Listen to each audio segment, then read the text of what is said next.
All right, here's a piece of plywood that we did stone coat countertop epoxy over. The colors in this one just really popped. This came to life. We're going to show you all the steps, the tips, the tricks, everything you need to know to do stone coat countertop epoxy over your existing countertops. Stay tuned, watch this video, we'll show you how. And then visit us at stonecoatcountertops.com.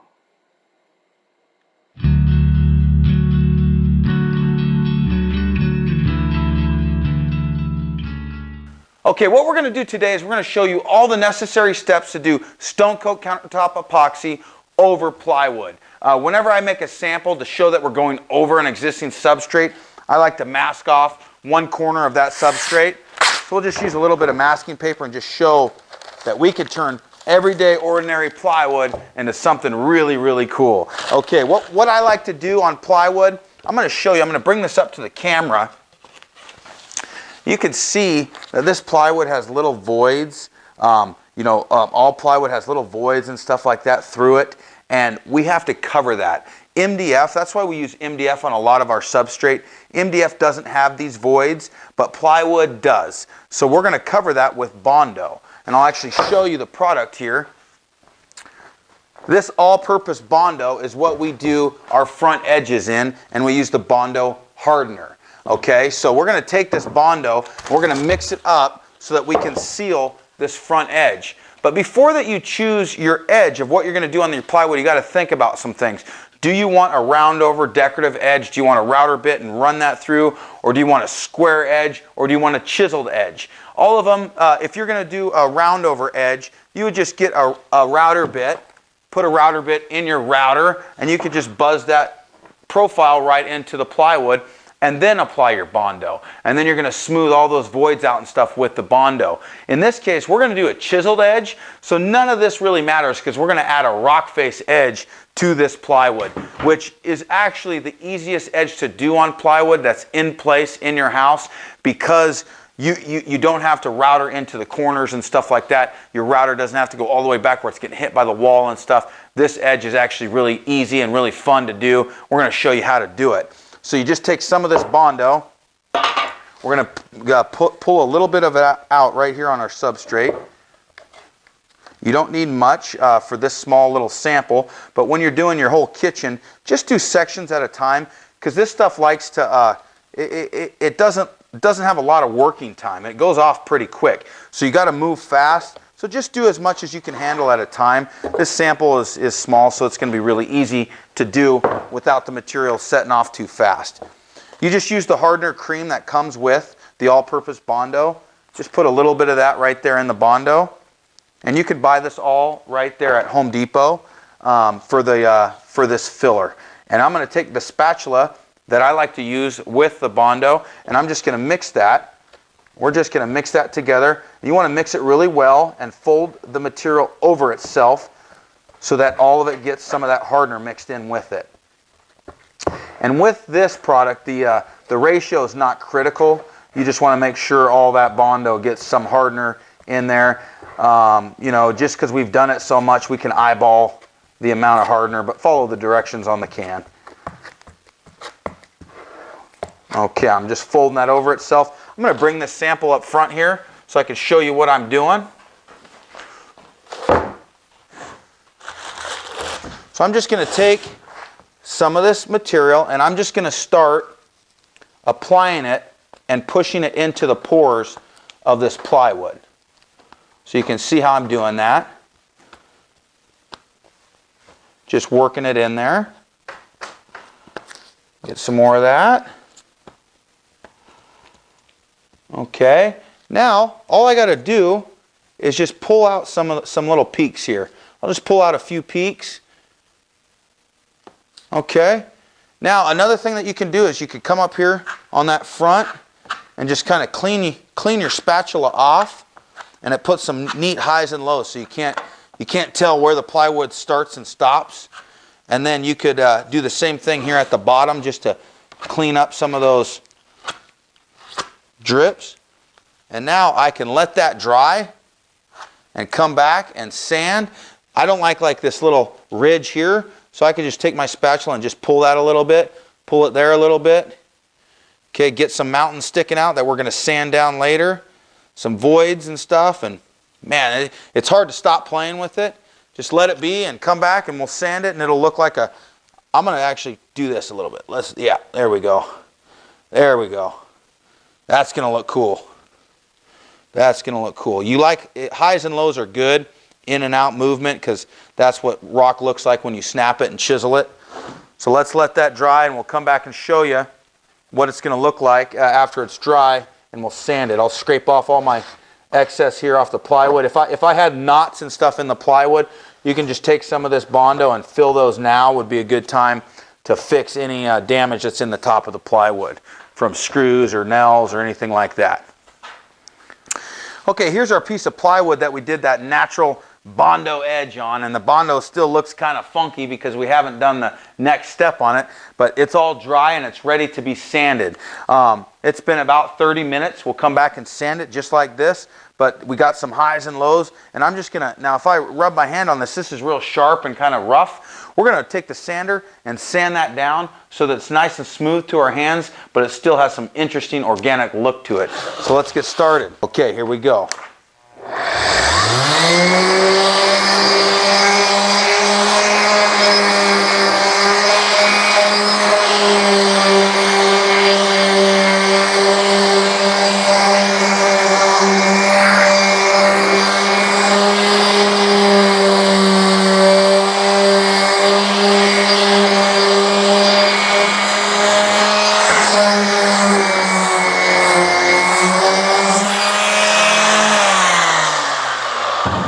Let me blow that off here. Oh, that's going to look really neat. So now there's a little bit of sharpness right here and a little bit in here. So I'm going to take my sander and work in those little ridges right there.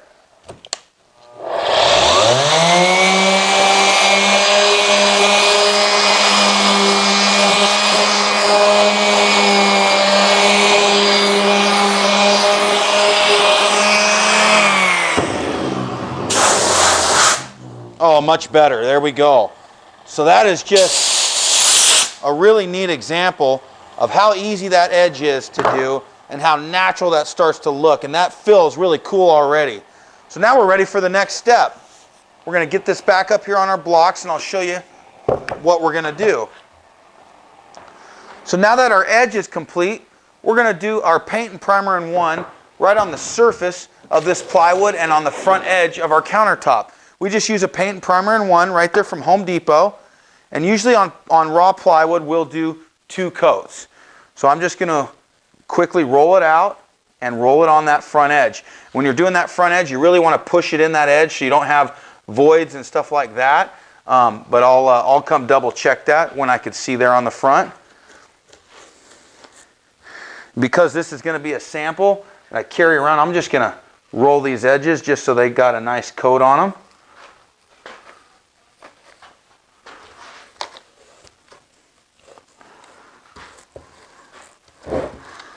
Yeah, this is going to be a neat piece when we're all said and done. And when you are making samples, it's really cool if you tape off a section of it like we did here to be able to show your customers that this product goes over their existing surfaces. It's really impressive to people. They don't know how awesome this can be until you show them with your samples. Let's go here in the front. So I missed a couple little spots there, so I'm just going to roll that in. And you can see, man, that's looking like a piece of, raw slate right now. Looks like all we got to do is just start adding color to make this thing come to life. I'll let this dry and we'll come back and do another coat of paint and primer in one, and then we're ready for our epoxy. Thanks again for watching. We'll be back in a minute. Okay, the plywood sample here is all ready for its next step, and what we're going to do is we're going to do an undertone of color with spray paint right over that paint and primer in one. The reason we do that is, especially on the edges, we want it to have some interest in color, not just one solid color, in case the epoxy is a little bit thinner on the front and it might not retain as much cool decoration as you do on the top. So we do some interesting effects on the front just with spray paint. These 2 spray paints that I'm using One of these is called rose gold, and one of these is khaki. We'll start here with the khaki. Now when I do the rock edge, I like to hit it at an angle so that you get some of the rock doesn't get painted, and that looks pretty realistic when you look at it. So I like that. We're going to do some of this over the top. Just do some interest there. Now let's use some of that rose gold. We're going to do the same thing. Oh yeah, that's what I'm looking at right there. That looks cool.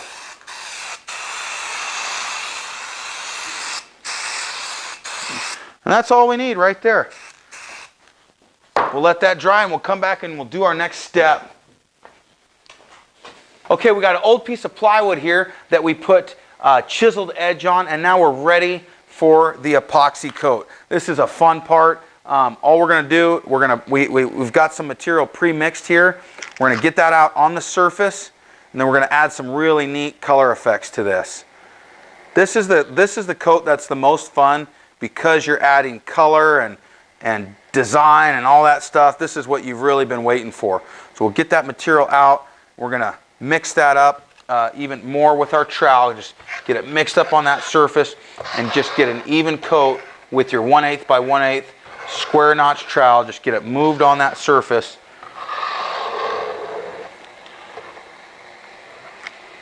And here we go.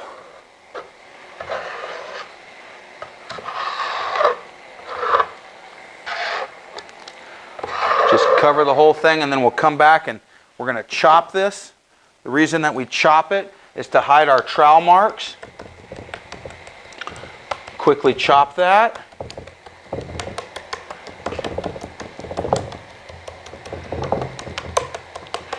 And then I'm going to come brush that front edge. So see how our drips come over that front edge? We're just going to use that as our material to get that prime so we can start color. All right, we are ready for some color in there. All right, I'm going to take some orange here.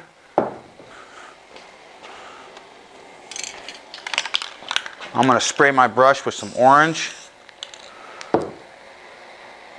And I'm going to just chop some of that orange right into the top here.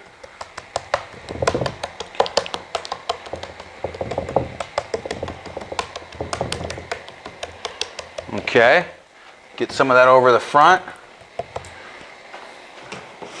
I'm going to take some white here.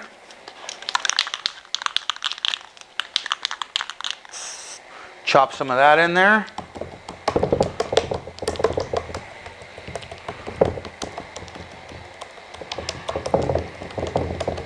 This will just give me a really cool bright base to work with. And you can see I'm not making the whole thing the same color. I'm just kind of moving color through there. Just keeping it nice and random, making it look cool. All right, now we're going to take our paint stick.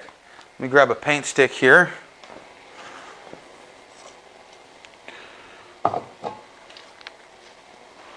We're going to start laying down some veins.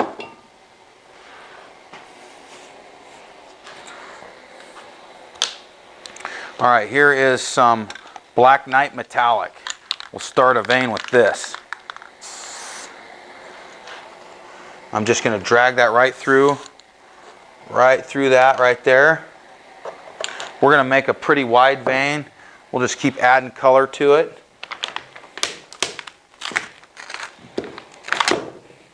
We will add some caramel here.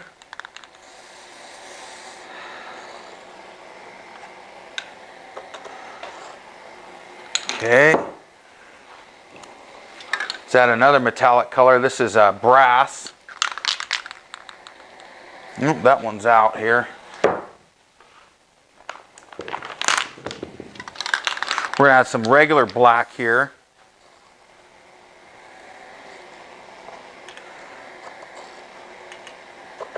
Okay, I'm going to actually do some over here too. Okay. Add some dark gray here.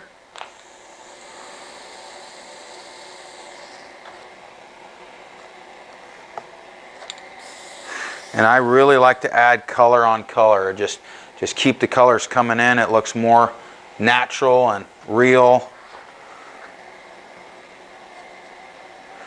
Okay, get some more paints here. We're going to get some sage in here.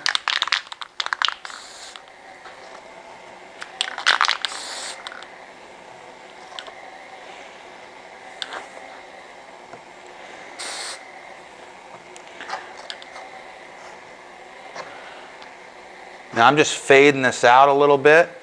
Just fading it into what we've done over here. I'll add a little green in here. That's already starting to look really interesting. Okay. We'll grab some of this sunset. This is a pretty color. Some bright yellow there. Just get some of that in there. Really make this color pop.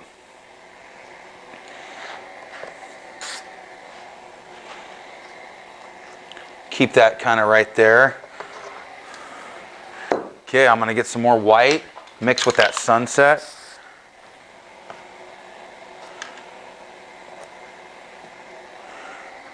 You start to mix all these colors and they really do the hard work for you. Some people are afraid to really keep mixing those. And as you can see, the more I run my stick through this, the more natural it kind of becomes. You'll see as this evolves into a piece why we do more and more color. I'm going to get some blue here on this side. There we go. Get a little bit of blue coming through here. Whenever you get blue in stone, you know, you try to buy any natural stone with blues like this in it. It's always very expensive because it's a little bit more rare. So I like to add touches of blue in there. Just makes the whole project look phenomenal. Just choose colors that you like, that you're looking for. You can't go wrong. You can see, I mean, if we did this same exact color over a different base, you'd have an entire different look. And I'm keeping all the grain kind of going front to back. It's another thing you can do is you could change that up. And I mean, like I could then all of a sudden I could change this grain from going, you know, front to back. I could kind of turn it this way, kind of get this part coming into it. And that's another change up where it looks more natural. So I've kind of switched the grain where it fans out this direction. That's another thing that you can do. Okay, I'm going to actually take some of this brush that's got this orangish color, and I'm just going to kind of drizzle that into some of this here. Just make some random marks here through that. I'm going to actually take what's ever left here in my bucket. I'm going to drizzle some clear through there. And that clear will actually separate some color and do some really amazing effects for you. Just because it's clear, it'll kind of move color as this starts to dry. Now I'm going to, I don't know, should we put some metallics in this?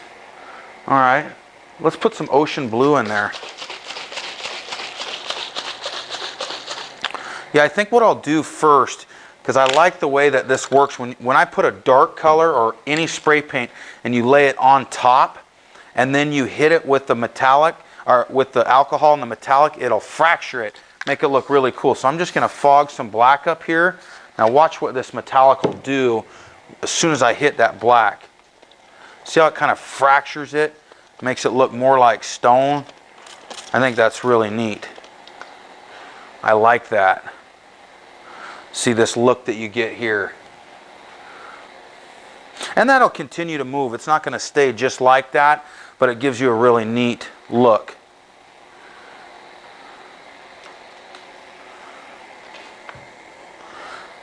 So you can see, I mean, that was really a pretty easy color to do.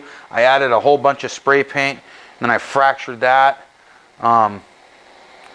Pretty happy with it. Looks like crystal right here through there.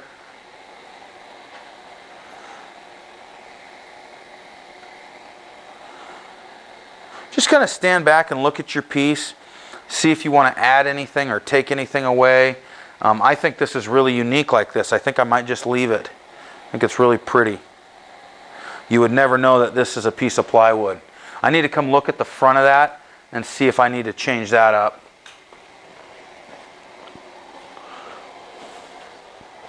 So you can see here on the front this little bit of yellow that's kind of sticking on the edge there. See that?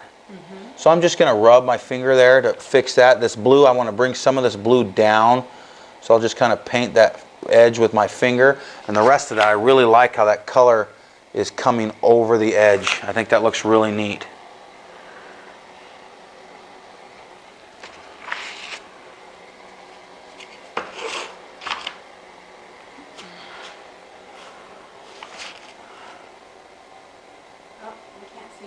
Oh, sorry.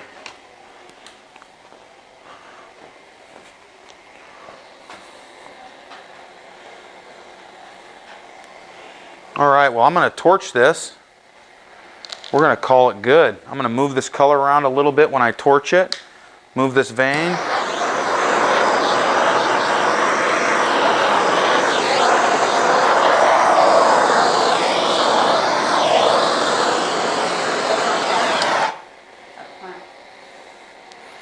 Yeah, that kind of, it created a big circle right here, but that's okay. We're going to cover this with clear, but I kind of like that there's nothing there. I think that looks neat.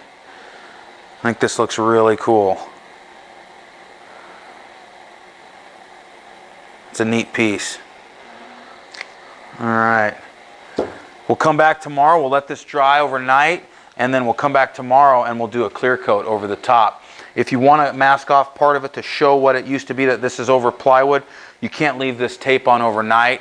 It'll glue itself there. You'll never get it off. So you got to come peel this in about 3 or 4 hours, and then it'll come off, and then you could retape it for the next, the next coat.